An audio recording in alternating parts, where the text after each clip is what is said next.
لو كل يوم بتصحى تقول هبدأ صفحة جديدة، وبالليل تكتشف إن اليوم خلص وإنت لسه ما عملتش حاجة بجد، يبقى الكلام ده ليك إنت شخصياً. لو عندك أهداف كبيرة جواك بس عاداتك مش مساعدة، لو نفسك تبقى شخص منضبط بس كل شوية تأجيل وتسويف، يبقى المشكلة مش إنك فاشل، المشكلة إنك ماشي من غير نظام. بص يا صاحبي، الانضباط مش موهبة ربنا بيديها لناس وناس لأ، الانضباط حاجة بتدني واحدة واحدة، زي العضلة.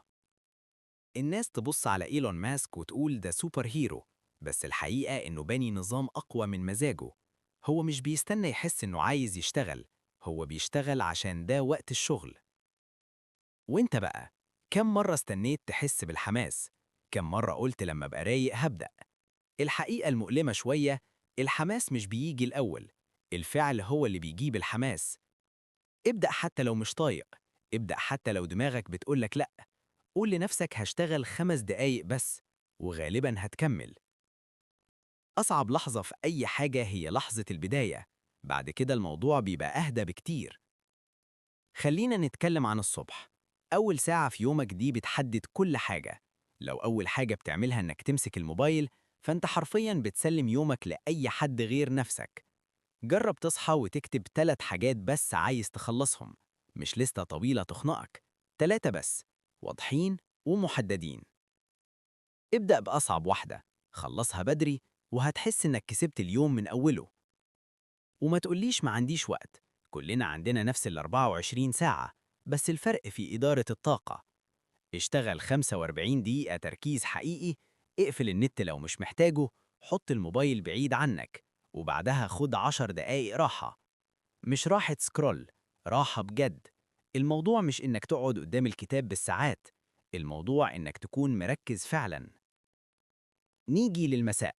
قبل ما تنام ما تقفلش اليوم كده وخلاص، اسأل نفسك عملت إيه صح، وإيه أهم حاجة هتبدأ بيها بكرة. لما تصحى وإنت عارف هتعمل إيه، نص المعركة بيكون خلص. وفي نقطة مهمة جدا، بيئتك أقوى من إرادتك. لو بتذاكر على السرير، لو الموبايل جنبك، لو كل شوية إشعار، أنت بتحط نفسك في اختبار مستحيل.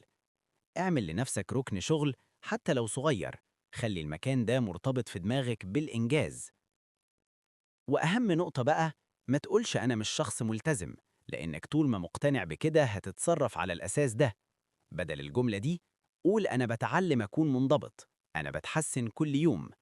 الانضباط مش إنك ما تغلطش، الانضباط إنك لما تغلط ترجع تاني بسرعة.